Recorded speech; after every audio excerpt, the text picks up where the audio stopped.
Assalamualaikum warahmatullahi wabarakatuh.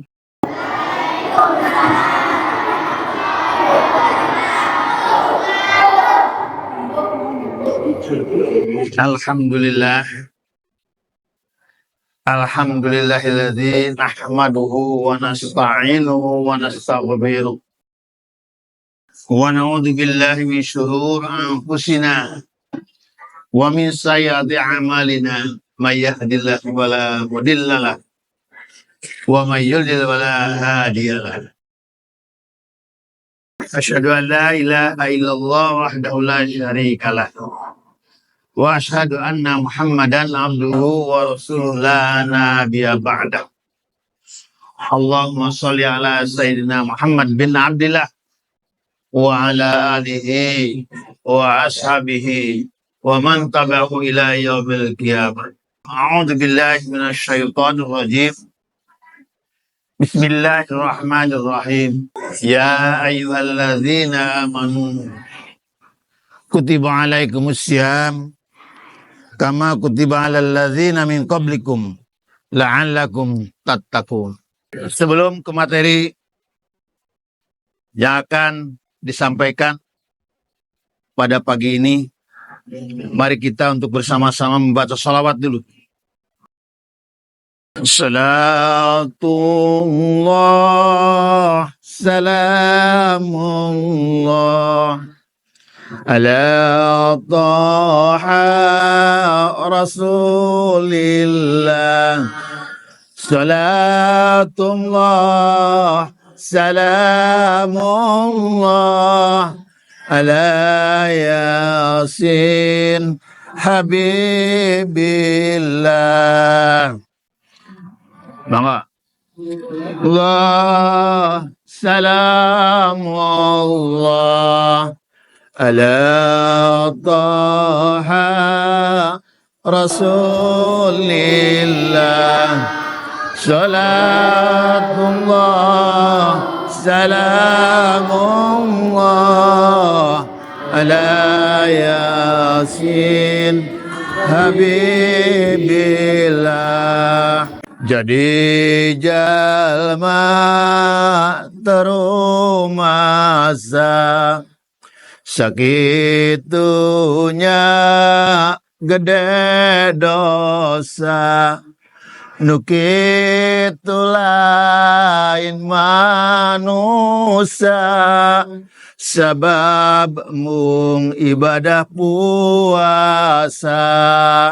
Salatullah, salamullah ala taha rasulillah. Salatullah, salamullah ala yasin habibillah. Jadi jalma ngenah-ngenah rasa maneh tumanina. Waktu sholat los kaimah sabab embung berjamaah. Salatullah ala taha rasulillah. Salatullah, salamullah ala yasin habibillah. Allahumma sholli ala sayyidina Muhammad. Bapak-bapak, ibu-ibu yang dirahmati Allah Subhanahu wa taala, khususnya pengurus DKM dan seperangkatnya. Mari kita bersama-sama memanjatkan puji dan syukur kehadirat Allah Subhanahu wa taala. Dengan rahmat dan karunia-Nya kita bersama-sama bisa melaksanakan salah satu kewajiban kita melaksanakan sholat subuh, melaksanakan thalabul ilmi di masjid yang mulia ini. Mudah-mudahan kita mendapat barokah dari Allah Subhanahu wa taala. Amin. Tugas dari Allah Subhanahu wa taala yaitu kita diwajibkan untuk melaksanakan saum. Diperintahkan untuk berpuasa di bulan yang mulia ini, yaitu bulan Ramadan yang penuh berkah, yang penuh dengan maghfirah dan pembebasan dari api neraka. Saya sewaktu jadi guru sering memberikan tugas, ya. Atau anak-anak suka diberi tugas oleh guru. Ya, suka. Tugas apa sekarang? Tugas mengikuti kuliah subuh kan? Pernah dulu waktu sekolah pun saya diberi tugas oleh guru, yaitu menggambar. Nah, minggu ini di rumah suruh menggambar. Salah satu gambarnya disuruh menggambar hewan berkaki 6. Ya. Tugas minggu depan kumpulkan. Ya, biasa juga begitu kan? Ya. Sekarang tugas minggu depan kumpulkan. Waktu itu setelah minggu depan datang, di absen satu-satu. Seorang-seorang. Ya, menyetorkan tugasnya. Ya. Menyetorkan tugasnya. Setelah diberi tugas, ada 3 kelompok. Satu yang tidak melaksanakan tugas. Anu tenyeun gambar. Anu kedua, gambarnya bagus. Dilaksanakan dengan baik. Yang ketiga, yang asal-asalan. Mungkin asal-asalan ini, mungkin karena tidak bisa.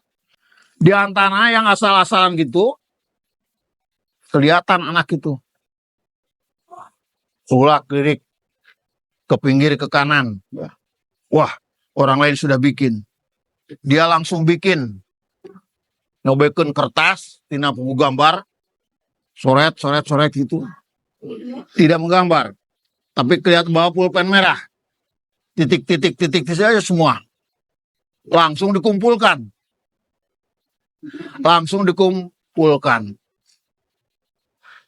Kemudian oleh guru itu, oleh saya absen satu-satu. Ini punya siapa? Sudah bagus. Tiba-tiba melihat gambar yang dalam kertasnya itu hanya titik-titik saja. Ini gambar apa? Ini punya siapa? Gak ada yang ngacung. Lama-lama ngacung. Saya Pak. Gambar apa ini? Tongo Pak. Mana kakinya? Harus pakai mikroskop. Nah, dalam arti begini. 3 kelompok orang tersebut, siswa tersebut, yang mendapatkan yang punya nilai. Ya, punya nilai. Ada yang bagus nilainya. Ya mungkin dinilai 8, nilai 9. Ya. Yang kurang bagus, mungkin ada yang nilai 7. Ada yang 5, ada yang nilai 4, mungkin yang di bawah. Ada juga yang tidak punya nilai. Siapa itu yang tidak memiliki nilai? Siapa yang tidak memiliki nilai? Yang tidak dikasih nilai? Yang tidak buat. Ya, yang tidak melaksanakan tugas. Begitu juga kita berpuasa, tugas dari Allah Subhanahu wa taala. Dalam melaksanakan saum ada 3 tingkatan. Ada puasa awam, bahkan 4 tingkatan mungkin ya. Ada puasa yang dimakan puasa awam, yaitu yang berpuasa hanya menahan lapar dan dahaga ya di waktu siang. Berbuat maksiat masih terus, berbuat kebohongan masih terus, ya. Melawan terhadap orang tua masih terus.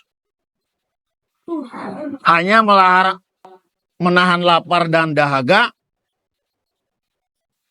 siang saja. Itu namanya puasa awam.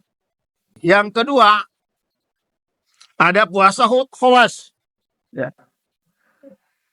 Benar-benar puasa dengan melaksanakan segala kegiatan dari Allah Subhanahu wa taala, perintah Allah Subhanahu wa taala, yaitu berpuasa dalam berbicara yang kotor, berpuasa dalam melaksanakan amal-amal di bulan puasa,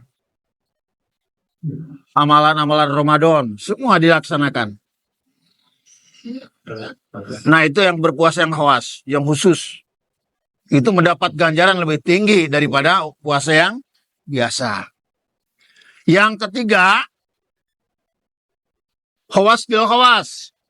Puasa yang khusus, yang lebih khusus.